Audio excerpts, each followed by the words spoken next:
All right, guys, so October 3rd, the Russian nuclear testing thing.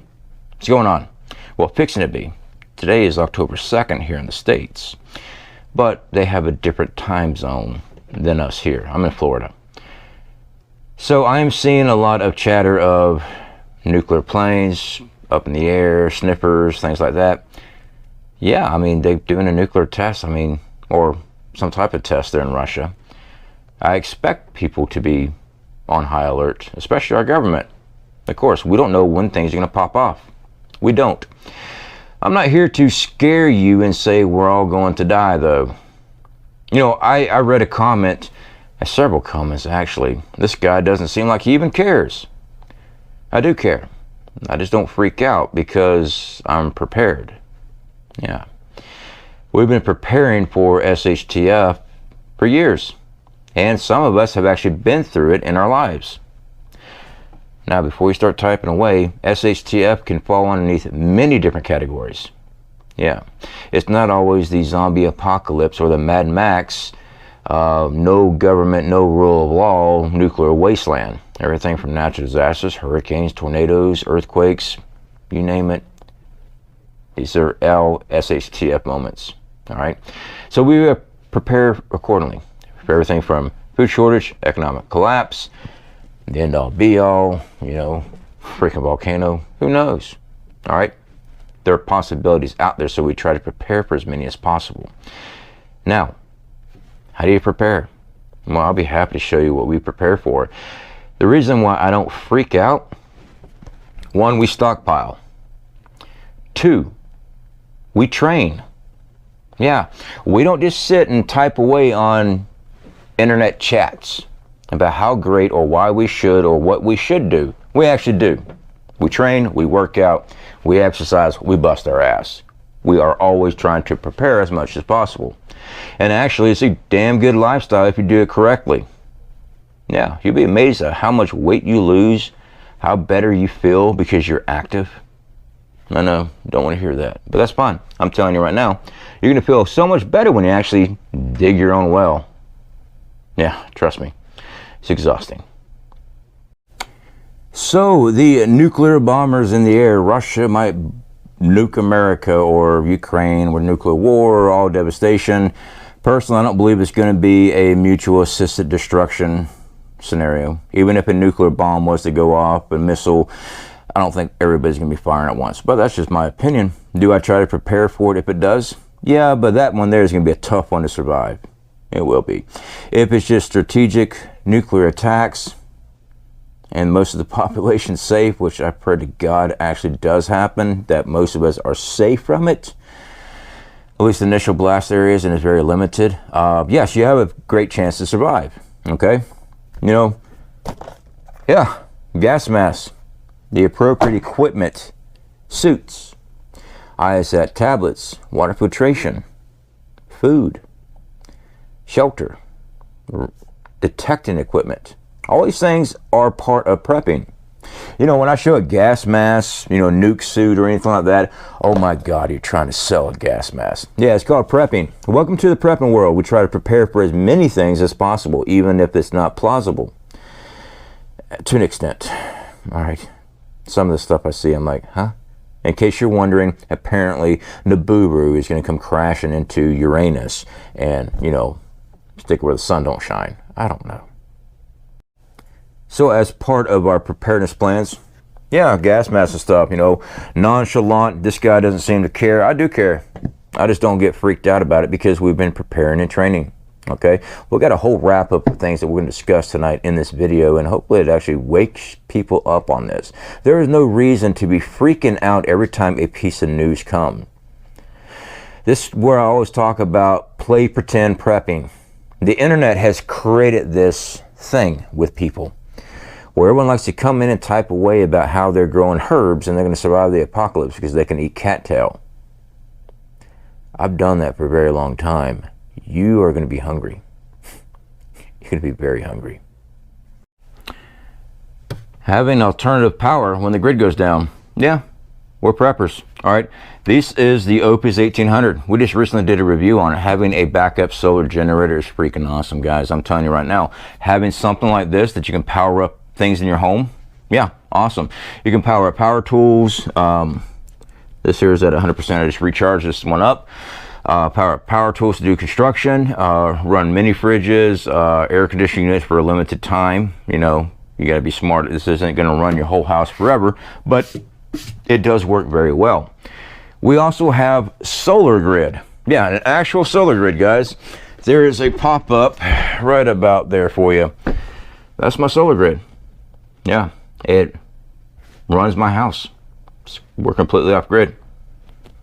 Yeah, so when the grid goes down, and I worked really hard on it for years, getting it all ironed out. I would say 3 years.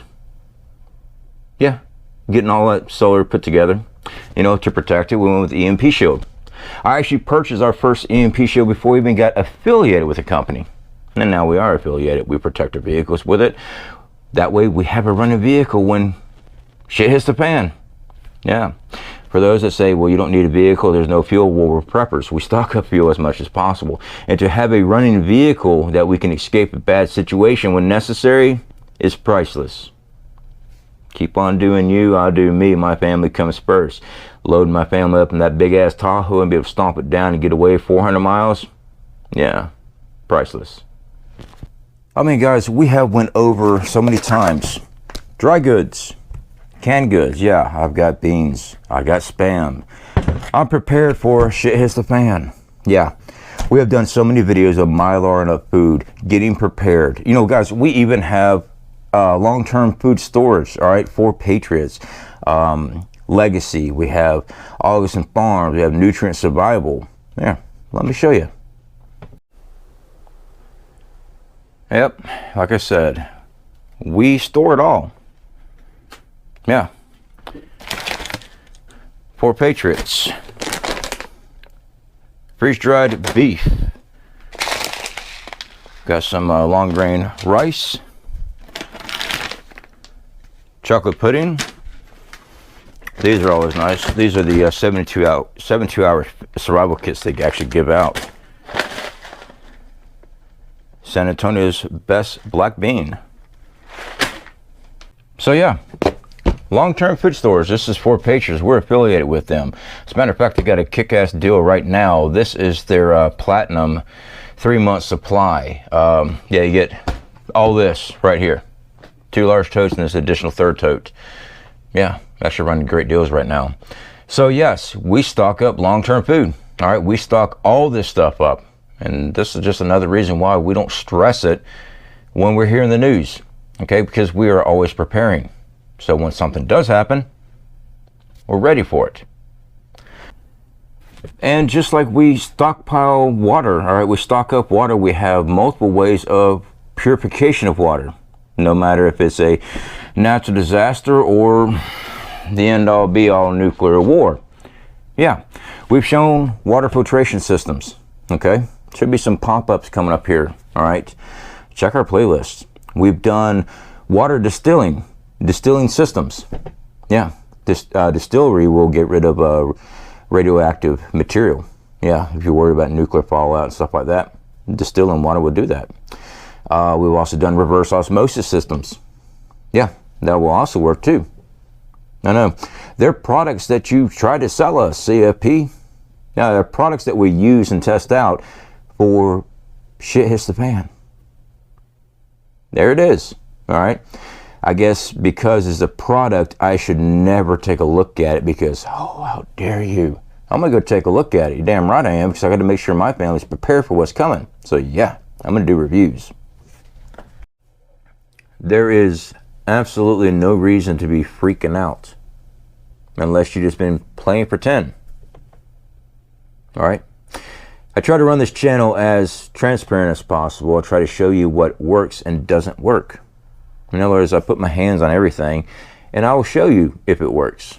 I'll show you if it doesn't work. I'll show you the BS theories that I see online and go, that's not going to work. The reason why is because I've lived the life where I've lived out of my backpack. I've lived a life being on the run. I know what it means to make yourself disappear. Yeah, I love the gray manners. Yeah. You gotta go gray, man, dude. Okay. All right. You ever practice that? I did it for 6 years. Yeah, I was a train rider for a year and a half. I was on the run for 6 years. When I'm sitting there telling you your whole gray man BS, you gotta make sure you're looking conspicuous, wear sunglasses and a ball cap. Okay. Now, you don't want to be rolling into town in the post-apocalyptic world with the biggest backpack and the brightest, flashiest guns. Yeah, you've seen those ones right there where they paint them up all pretty. Don't do that.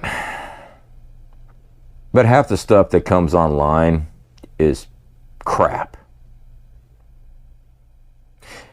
Just because you read a forum, or because you read play a video game, or you watch a book, read a book, or watch a movie, that doesn't make you an expert because you interpret somebody else's words and thoughts.